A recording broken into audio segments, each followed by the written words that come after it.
The focus of my presentation obviously will be a retrospective into 2010, and it's going to be really focused on three components: financial stewardship, innovation, and the sum total of those, Dollars Grove as a recognized leader.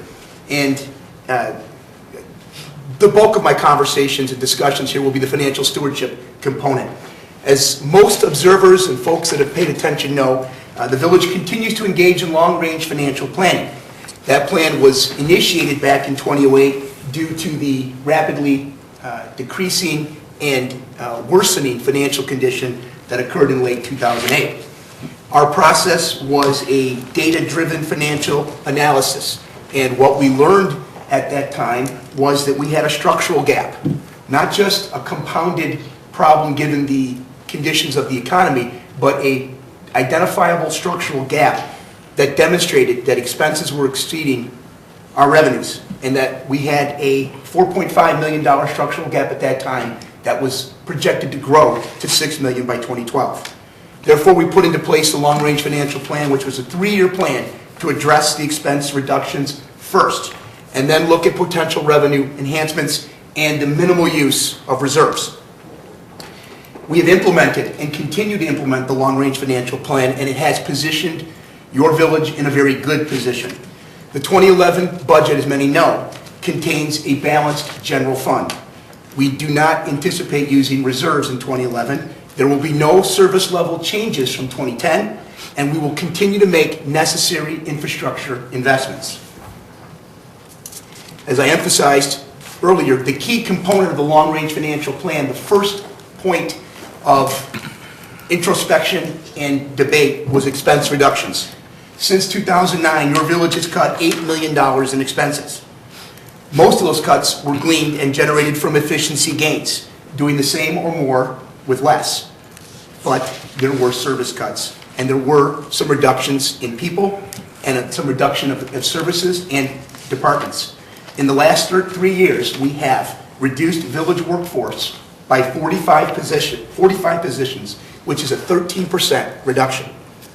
And you'll see on the slide that our cost-cutting efforts are identified in a macro sense. In 2007, we were basically expending $43 million. In 2010, we will have spent $39 million. And our cost-cutting continues in 2011. The approved budget contains $2.4 million in expense reductions. These savings are generated basically by 3 components. We partnered with the Village of Westmont for emergency dispatch services. We reduced 11.5 positions, and we made a marked change in our healthcare provider network, which generated significant savings. In sum and substance, we heard the economy, we reacted to the economy, and we went through a very deliberate, very painful process to reduce our expenses. That's the bulk of where our work lied. But our revenues during this period of time continued to decline in 2010. As a reminder, our village relies upon far more than just property taxes. Our major sources of revenue include sales tax revenues, utility taxes, the state income tax component that goes to local municipalities, and hotel tax revenues. Since 2007, we've had a $4.1 million reduction in revenues, and that's shown by this next slide. That 4.1 reduction is material by any terms. So in response, and only after going through a diligent exercise of expense reductions, the village was forced to rebalance its revenues with a greater reliance upon the property tax. As a reminder, the property tax is our only predictable and reliable source of funding. In sum and substance, we raised the property tax, but we did so for discrete purposes, for operational expenses only and for pension obligations.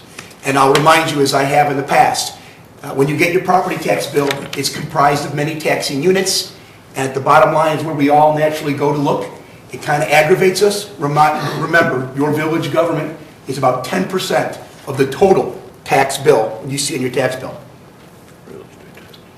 Significantly, adhering to our long-range financial plan still allows for continued infrastructure investments. The village, as everyone knows, maintains miles of roads and sidewalks, an extensive water system, and a stormwater system. In 2010, we completed 20 major infrastructure projects. We invested $3.5 million in road improvements. $5.5 million in stormwater improvements, and $1 million in water system improvements. I'm going to quickly highlight a few. Many know the bigger ones, but we had some neighborhood stormwater projects, including 8th and Cumner and Benton Avenue, which provided local detention basins to help alleviate major flood events in those neighborhoods. We also partnered with the Downers Grove Park District for two big projects, McCullum and Washington. McCullum, we basically built out a larger detention basin and made some amenity improvements to the park. But Washington is really a conspicuous joint venture win that the village endeavored with the Park District. And frankly, I think it's the way things are going to go for improvements going forward. Sum and substance, we provided detention basins at Washington Park, which double as athletic fields. We constructed, in consideration of parking water at Washington Park, we made park amenities that make the place an absolutely sterling park and a wonderful park and village amenity. Had we not joint ventured with the Park District, the project would have been far more than it cost. As a reminder, it came in at roughly $3 million. Had we went out and purchased open land, which is certainly at a premium in the village of Downers Grove, we project the cost of the project would have been $8 million.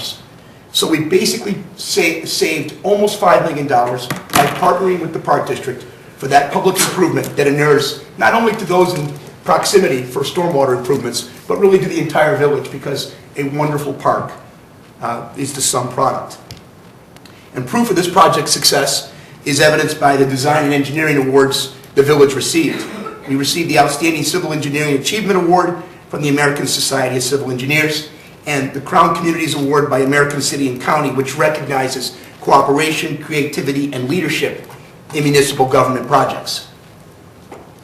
Those folks that pay close attention to goings-on know that in 2010, we undertook a major water system review. The provision of clean water is a fundamental and certainly core village service that everyone in our town expects. And in that regard, the village maintains significant infrastructure both above and below ground. We have 200 miles of pipe, 3,000 main distribution valves, 2,600 fire hydrants, 6 pump houses, and 7 water towers. So in 2010, we completed a comprehensive study of our system and the rates we charge for the delivery of water. That survey found that expenses needed to maintain and operate our water system exceeded expected revenues. In fact, we were projecting a $5 million deficit by 2015 had we continued along the same path. Change was identified and specifically needed with respect to our charging of customers for water, basically because we were using less water, which is a good thing from a conservation standpoint, but however, water costs more. We get water from Lake Michigan by way of the DuPage Water Commission.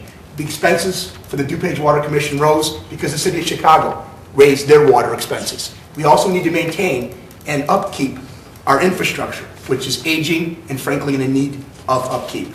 Therefore, this month, we implemented a rate change which will stabilize our water fund and ensure an efficient and ever-long system for the delivery of water to our residents and business customers. And speaking of business, no discussion on fiscal responsibility would be full and complete if we didn't talk about economic development, particularly in a trying economy. The village, as most people know, enjoys a particularly strong relationship with our Chamber of Commerce, with our Downtown Management Group, and with our Economic Development Corporation. We have undertaken numerous ways of strengthening that relationship, relying upon these valued business partners all the more to our collective benefit. One example of good partnering is the recent Ogden Avenue Site Improvement Strategy, or the OASIS program. Basically, that's a program that provides matching dollars by way of grants for improvements to buildings and sites on Ogden Avenue. And it's real simple. The program is designed to make Ogden Avenue look better and to incentivize business to undertake those improvements and offer matching grants in that regard. And I said it the other night to the Chamber, grants are now available. Go see the Chamber, go see us, go see the EDC. If you're an Ogden Avenue business looking to make improvements to your building or to your landscaping, your overall situs. There's going to be some wins that you've heard us talk about despite a challenging economy. And I'm going to highlight a few of those business wins. One was mentioned potentially tonight with NewCo. Midwestern University is a long-standing, valued partner in our community. In 2011, they're going to be undertaking the construction of a dental clinic, which will bring jobs. And if you've heard anyone talk about whether this economy is really turning, the touchstone for any type of real economic turnabout will be the creation of jobs. And this site, this improvement, this development will bring 200 construction jobs and 100 full-time positions when that dental clinic is complete. As people know, in 2010, DeVry moved their headquarters to Downers Grove and brought with them 700 jobs. Dover Corporation moved from Park Avenue, New York to Highland Avenue, Downers Grove, and with it brought 125 new jobs. There were some car dealership wins, and again, amidst a very challenging car economic environment. Ziegler Motors arrived in 2009, but they're expanding their Ogden Avenue presence, and anyone that's driven by it right now knows it's under construction. It will be concluded in 2011. With it will be 40 new jobs and $100,000 in new incremental sales tax revenues. Just a little bit east is Webb Ford, doing the same type of facade, physical improvement. With it is 10 new jobs contemplated and $130,000 in increased sales tax revenues. Pookie Hyundai has relocated and is to Downers Grove and is expanding its presence on Ogden Avenue, resulting in 10 new jobs and approximately $50,000 in incremental sales taxes to the village. Folks up here before us and interested in the goings-on in their downtown have been clamoring for a grocery store in Downers Grove since Forest Foods went away. And in 2010, we had a psychological win, if not also an economic win, with Lemon Tree opening. With it brought 20 jobs and $20,000 in sales tax increments. To the south part of town, frankly, the bigger economic win is Michael's Fresh Market, occupying the old Dominic's facility, and with it was 40 jobs and approximately $100,000 in sales tax revenues. The sum total of our financial stewardship, our commitment to the long-range financial plan, and our continued diligence in being good fiscal stewards is a AA bond rating, something that any municipality would be jealous of. There's only a few that have that, a slight few that are better. I can guarantee you from personal experience the state of Illinois would love to be a AA plus bonded entity. Part of being good financial stewards is also utilizing innovation to try and do things differently, but efficiently and effectively, particularly when sacrosanct tax dollars are sacrosanct. And the village is in a strong financial position because of some of the innovations and things we undertook in 2010. One was a result of a 2009 discussion, and it involves privatization. Many remember a very difficult and trying conversation we had at the end of 2009 with respect to our 2010 budget, which ultimately led to the elimination of counseling services. It was a very difficult conversation. No one enjoyed it. It was a valued service, but one we simply determined we could not afford going forward and into the long haul.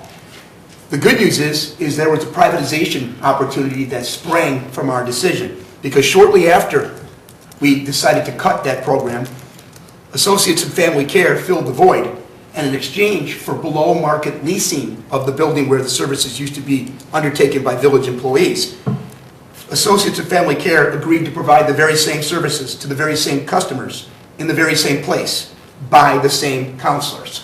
What we see right there is an example of privatization winning and actually turning out a difficult situation into a very good situation.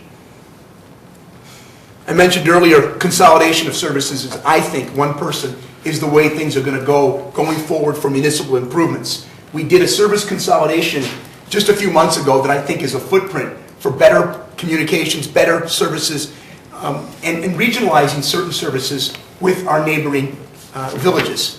We partnered with the Village of Westmont for emergency dispatch recently, and out of that came an improved operating efficiency, maintaining the very same service levels at an annual expense reduction of approximately $300,000 to this village. The good news is we will be operating jointly this dispatch services from village equipment, and I think this is an example, again, of how things are going to be going forward. We're going to need to look for partnership opportunities, just like we did with the Downers Grove Park District and the Village of Westmont, in order to provide even basic or core services going forward. Innovation also means being astute with respect to environmental best practices. Last year we talked about the Prentice Creek streetlights that were put in that were solar and wind powered. This year we're looking at some infrastructure owned by the village that will go solar powered. And right now the village is in the process of installing solar air heating panels in our 6 well houses. The project will improve in energy efficiency by reducing our reliance on gas and electricity and using solar power. This was funded by the Department of Energy Recovery Act Energy and Efficiency Conservation Block Grant, and is a good footprint for going forward, as the Public Works Garage and Fleet Services Building are also having solar heating panels installed, which we hope to have concluded by March of 2011. Some of you may remember that last year we entered into a partnership with the Conservation Foundation, whereby the village sold rain barrels. In fact, we sold 544 recycled rain barrels to residents. And as a reminder, a rain barrel will save an average homeowner about 1,300 gallons of water during peak summer months, or about 40% of total household water use. So partnering with the Conservation Foundation, we were fostering best practices, offering residents an opportunity to contain rainwater, on their site. And my wife will tell you, we use a soaker hose, and we water on off days, because you can with the soaker hose. These type of innovations are going to be needed ever more. And I'm confident that we have the right staff as things move forward to look at new ways of doing things that save the taxpayers money. 2010 was a very good year for subtle slaps on the back that the village maybe didn't recognize ourselves too well, that we didn't triumph or celebrate too much, but I'm going to use this opportunity right now. In 2010, the Illinois Association of Municipal Management Assistants awarded this village their Outstanding Community Project Award for the Long Range Financial Plan. For the first time in village history, this village received the Distinguished Budget Award from the Government Finance Officers Association for our 2010 budget. Downers Grove was also awarded 2009-2010 National Law Enforcement Challenge Top Municipal Agency for its overall approach to traffic safety by the International Association of Chiefs of Police. We also received a whole boatload of other awards, which are going to run right now. I'm a little melancholy because I've sat up here for 3.5 years giving a state of the village, and in each instance I had prepared my remarks and was confident that the future looked strong. As a reminder, in 2007, when I assumed this seat, my colleagues and I had a certain path that we were walking on. We put into place campaign finance reform, an ethics ordinance, a gift ban act. We put into place some improvements with respect to how we undertake these meetings. We webcast, we podcast. We empowered and emboldened village staff to do the best they could. But in 2008, things changed. They changed dramatically, and we are now in an era that's anecdotally called the new normal. So in 2008, we had to turn on a dime. And one of the most, I'll look back on my service to this village, but what I'm probably most proud of is my colleagues and I and village staff and residents understood immediately that we had a game-changer economy and that we needed to do things differently, that we couldn't continue to do things as we had in the past. And to this organization's credit, we turned on a dime. Now, it may have been because we had to, but the necessity is the mother of invention, and we did what we had to do. And I think that puts us in a position for sustained financial stability and for good services, great services. This village delivers, I'll say, bang for the buck, better than any village in DuPage County. And I think we're seeing some of our neighboring towns experience things that they don't want to experience because they didn't do some of the things we did when we did them. And I'm proud of this organization. I think the future looks incredibly bright for the village of Downers Grove, so long as we have willing residents that want to step up and give of their time and talents, whether it's coming to meetings, whether it's serving on a board or commission, serving on this council, or otherwise. And last but not least, I am particularly proud of the fact that our village staff is a professional organization that's well run, that answers the call to duty in every endeavor. And I think with the continued good-natured prodding, good-natured mentoring, and respectfulness that the council has afforded the staff, that bodes well for the future. Thank you for your time and attention.